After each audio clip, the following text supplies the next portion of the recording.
Taste the Daily.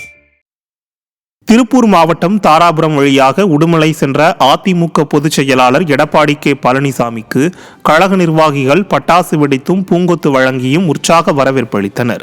Dharapuram Kangeyam பிரிவு சாலையில் திருப்பூர் புறநகர் மாவட்ட செயலாளரும் மடத்துக்குளம் சட்டமன்ற உறுப்பினருமான சி மகேந்திரன் தலைமையில் அதிமுகவினர் உற்சாக வரவேற்பு அளித்தனர்.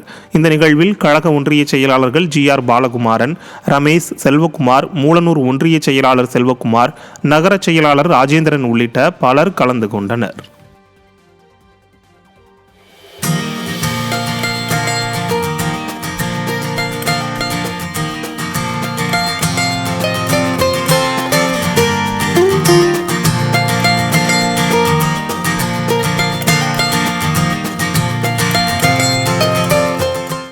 கடலூர் மாவட்டம் சிதம்பரம் பேருந்து நிலையத்தில் அரசு பேருந்து இருக்கையில் அமர்ந்திருந்து சாய்வதற்கு கம்பி இல்லாமல் தொங்கியபடியே பயணிகள் பயணம் செய்தனர். சிதம்பரம் பேருந்து நிலையத்தில் இருந்து புறப்பட்ட அரசு பேருந்து ஒன்றில் இருக்கைகள் சிதிலமடைந்து காணப்பட்டது.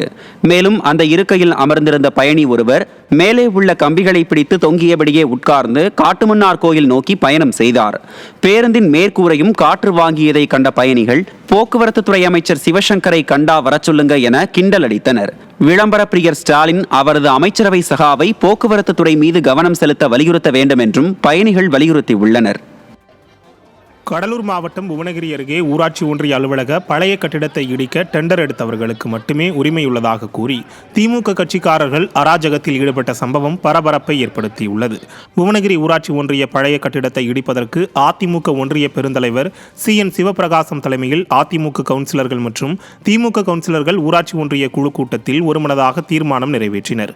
இந்த நிலையில் ஊராட்சி ஒன்றிய புதிய கட்டிடத்தை கட்டுவதற்காக 5.59 கோடி ரூபாயில் ஒப்பந்தம் எடுத்துள்ள திமுக ஒப்பந்ததாரர் மற்றும் திமுக கட்சிக்காரர்கள் கட்டிடத்தை இடிக்க தங்களுக்கு மட்டுமே உரிமை இருப்பதாக கூறி ஊராட்சி ஒன்றிய அலுவலகத்திற்குள் புகுந்து வாக்குவாதத்தில் ஈடுபட்டனர்.